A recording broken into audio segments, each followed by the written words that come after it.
연보라는 사람의 그 중생심과 연보를 내가 하는 부처님을 부르고 모셔오게 하는 그런 대상인 부처님은 서로 구분이 없어요. 사실은 이 둘 다 참된 본성을 갖고 있는 다 부처라는 것이죠.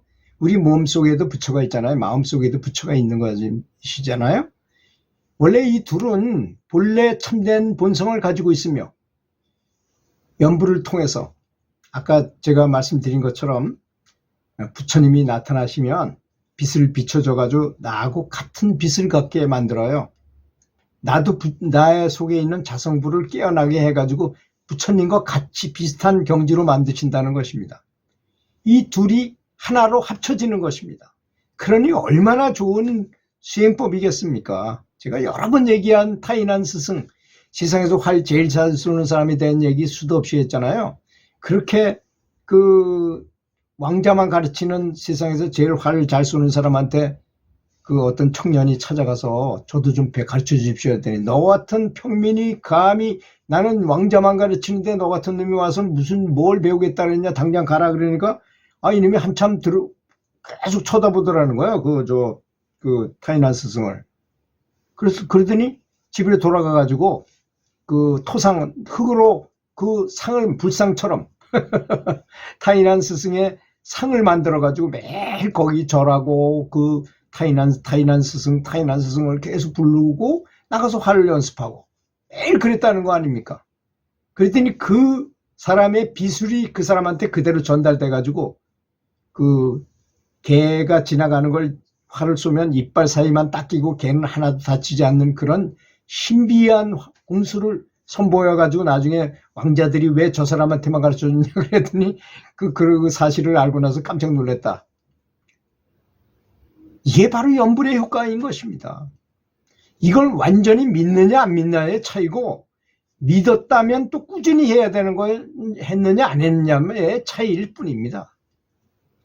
이렇게 연불하게 되면 5가지 우리 사람한테 있다는 근본 번뇌들 있잖아요. 그걸 이겨내고 항복받고 완전히 끓여버리게 되는 것입니다. 그 다음에 3가지 오염된 장애를 완전히 되돌리고 소멸시킬 것이며 5 혼탁하고 이런 거 마음속에 있는 하여튼 나쁜 것들을 다 없애 정화시켜 온갖 덕행을 원만히 닦아서 본래 진인 진리를 증득하게 하고 미묘한 깨달음을 성취할 수 있게 하는 것이 바로 연불이라는 것입니다. 그냥 연불은 무슨 사업이 잘 안 되니까 잘하게 해달라 이런 정도로 해서 끝나는 게 아니에요. 근데 어떤 사람이 사업이 잘 되기만 하게 연불을 했다면 아마 사업만 잘 되고 말 것입니다. 그래서 목표를 가질 때는 원을 가질 때는 가장 높은 원을 가지라고 수도 없이 제가 얘기했죠. 올림픽에서 우승하려고 하는 사람은 아시안게임에서 우승하려고 할 필요 없어요. 전국체전에서 우승하려고 하지 않아도 저절로 다 되는 거잖아요. 이미 이 세상에서 제일 높은 경지에 올림픽에서 우승하려고 하는 사람인데 목표를 이미 그렇게 세웠는데 무슨 걱정이 있겠습니까? 열심히 하기만 하면 다른 건 다 되는 거와 마찬가지인 것입니다. 그 연불도 최고의 원을 세우고 해야 하는 것이 좋다고 저는 생각합니다. 남이아불탈불이라고 하는 부처님의 명호를 진심으로 부르며 잡생각이 끼어들지 않는다면 그걸 일심불란이라 그러죠. 10번의 연불로도 공덕을 성취할 수 있다 그랬어요. 근데 그게 쉬운 게 아니잖아요. 금강경의 핵심적인 단어가 바로 응무소주 이생기심이에요. 응관법계성 일체유심조하고 그게 다 2개 다 무슨 뜻이냐. 응관법계성 일체유심조는 법계의 성질을 비춰보니 모든 것이 마음이 만들었더라 이런 뜻이고 응무소주 이생기심 마음이 아무데도 걸리지 않고 본 마음을 탁 내라 그러면 그게 바로 깨달음이다 이런 아주 명료하죠. 근데 간단하지만 실제로 우리는 깨닫지 못하잖아요. 그러지 못하니까.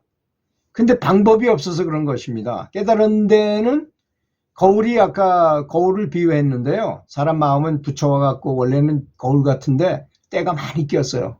잡념 생각하고 여러 가지 때문에 그 때를 닦다 보니 나 혼자 힘으로 안 돼. 그래서 부처님을 불러요. 부처님을 모셔다가 부처님의 힘과 내 힘과 합쳐가지고 같이 닦아.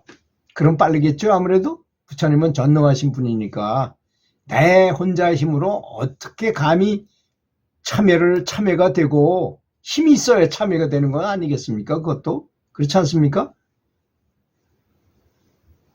연불은 시방세계에 있는, 시방세계라는 게 뭡니까? 사방팔방 위아래까지 해서 십방, 모든 방향이란 뜻이죠. 있는 불국토 중에서 불국토가 엄청나게 많이 있는 것입니다. 그러니까 특히 서방 극락 정토를 찬탄하고 왕생하길 발언하는 것이 좋다는 것입니다.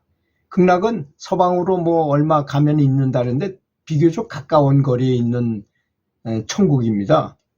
서방 정토를 가면 그렇게 멀지 않은 곳에 있는 편이에요. 다른 천국에 비해서는. 그래서 부처님께서 얼마나 우리를 위해서 노력을 많이 하셨는지를 알 수 있게 되는 부분입니다.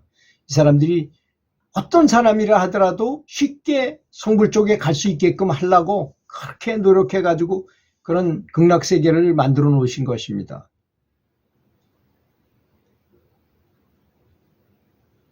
이것은 인간의 가르침이 아니라 참된 본성을 가진 부처님의 진정한 가르침인 것입니다. 비록 앵무새나 뻐꾸기도 연불을 하게 되면 죽을 때 모두 아주 상사로운 모습을 보이는데 이것이야말로 우리 중생과 부처님과 인연이 깊지 않다면 그 무엇이라고 말할 수 있겠습니까? 또 무량수경에서 이르시기를 미래 세계에 경전과 불교가 모두 사라질 때 내가 기도한 원력으로 특별히 이 경전만은 100년 동안 더 세상에 머물러 있게 해서 인연 있는 중생들을 널리 제도하겠다고 이렇게 말씀하셨어요. 그러니까 얼마나 중요하면 그렇게 말씀하셨겠어요. 다른 건 다 없어져도 이거는 100년 더 있게 해야겠다. 바로 이 연불법문이 하기 쉬우면서도 모든 근기가 높은 사람, 낮은 사람, 중간인 사람 두루 다 할 수 있고 진리에 들어가기가 매우 편하고 쉽고 그 효과가 아주 빠르기 때문이 아니라면 왜 그렇게 말씀하셨겠습니까? 그렇지 않습니까 여러분? 이런 까닭에 시대가 점점 후대로 내려갈수록 이 연불법문이 더욱 사람들의 근기에 잘 들어맞는 아주 좋은 방법이라는 것을 알아야 한다는 것입니다. 사실 연불에 대한 그 내용을 영안이 열린 사람이 있어가지고 이렇게 설명을 해주는 사람이 옆에 있다면 누군들 직접 눈으로 보고 사실이 그렇다는 걸 아는데 그렇게 안 할 사람이 누가 있겠습니까? 근데 안타깝게도 사람들은 종이장 한 장만 가리면 앞을 볼 수 없고 저 방 건너편에 있어도 누가 있는지 없는지를 모르고 우리는 그렇게 어려운 환경에서 살기 위해서 이곳을 선택해서 여기에 다시 태어난 것입니다.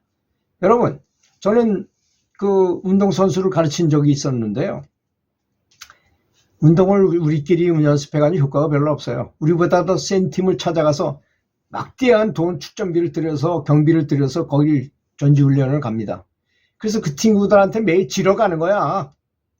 이길 수 있는 선수들하고 연습하면 효과가 있겠습니까? 그런 거와 마찬가지로 우리도 굉장히 어려운 곳을 선택해서 이 지구로 온 것입니다. 우리는 그냥 원래 그러려니 하고 살고 있지만 굉장히 불편한 곳이잖아요 여기가. 그래서 석가모니 부처님이 삼계가 불타는 집과 같고 이 세상이 이 방 안에 마치 맹독을 가진 독사와 같이 잠자고 있는 것 같다고 그러셨어요. 그래서 빨리 독사를 몰아내지 않고 어떻게 발 뻗고 자느냐.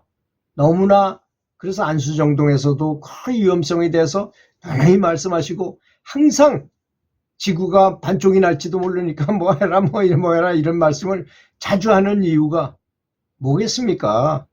너무나 시간이 촉박하고 시간이 아까우니까 빨리 성불하라. 빨리 염불해가지고 빨리 그 위치로 올라가라. 더 이상 변하지 않는 불태전의 경지까지는 가라. 이런 뜻이 아니겠습니까, 여러분? 들어주셔서 감사합니다.